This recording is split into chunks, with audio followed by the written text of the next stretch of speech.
प्रिय बच्चों, पाठ को आगे बढ़ाते हुए इस वीडियो में अब मैं आपको ले चलती हूँ निबंध के शीर्षक की सार्थकता की ओर। प्रस्तुत निबंध में लेखक ने जनसंख्या वृद्धि पर आधारित आरंभ से अंत तक देश के विभिन्न क्षेत्रों जैसे घर, स्टेशन, अस्पताल, रोजगार, कार्यालय, राशन की दुकान, दफ्तर, कचहरी आदि में बढ़ती हुई जनसंख्या के कारण को विभिन्न उदाहरणों द्वारा समझाया है कि व्यक्ति अपना धन, समय और शक्ति खर्च करके भी अपना कार्य सिद्ध नहीं कर पाता है और आम आदमी अपनी मूलभूत सुविधाएं तक भी नहीं जुटा पा रहा है।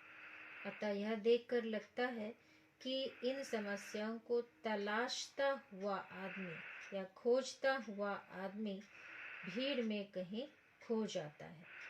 उसका जीवन इस भीड़ में ही उलझ कर रह जाता है और उसका अस्तित्व धीरे धीरे मिट सा जाता है।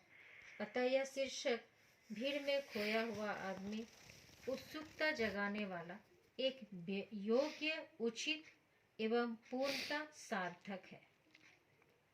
तो प्रिय बच्चों, अब मैं आपको ले चलती हूँ इस पाठ में आए सभी पात्रों के चरित्र चित्रण की ओर। इस निबंध में मुख्य पात्र के रूप में हम देखेंगे बाबू श्यामला कांत जी को। वे लेखक के बहुत करीबी मित्र हैं। वे सीधे साधे, परिश्रमी और ईमानदार व्यक्ति हैं, किंतु निजी जिंदगी में बड़े लापरवाह हैं।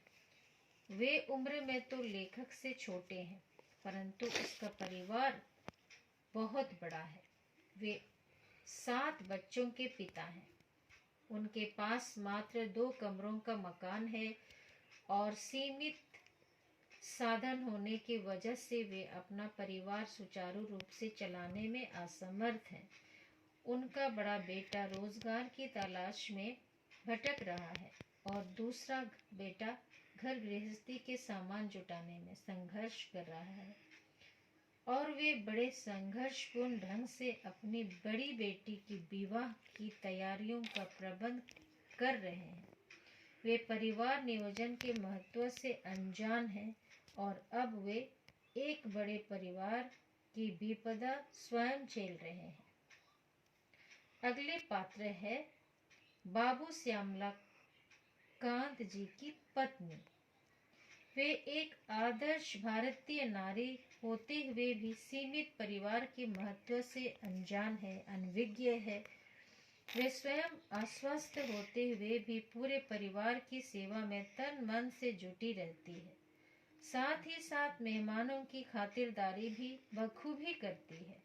वे अपने बड़े परिवार और सीमित संसाधनों के बीच सामंजस्य स्थापित करते करते स्वयं के स्वास्थ्य को छिपाती रही और अब उनका शरीर दुर्बल, चेहरा कांतिहीन और दुर्बल पड़ गया है। अन्य पात्र के रूप में दीनानाथ जी बाबू श्यामला कांत जी का बड़ा बेटा है। वह संस्कारी है जो अपने पिता के मित्र को लेने स्वयं स्टेशन पहुंचते हैं और आदित्य का पूरा ध्यान रखते हैं।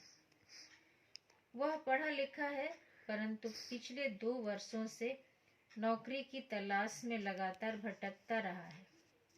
रोजगार कार्यालय में जा जाकर उसके जूते घिस गए, परंतु आज भी वह बेरोजगार है।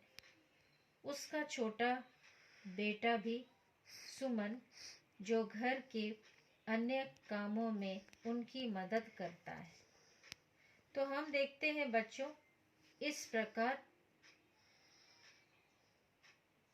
ये पाठ आपको समझ आ गया होगा। आप इस पाठ को अधिक जानकारी करने के लिए, इसके बारे में और अधिक जानकारी प्राप्त करने के लिए आप पूरे पाठ को ध्यानपूर्वक पढ़िए और इसके बारे में अधिक से अधिक जानकारी प्राप्त करिए। धन्यवाद।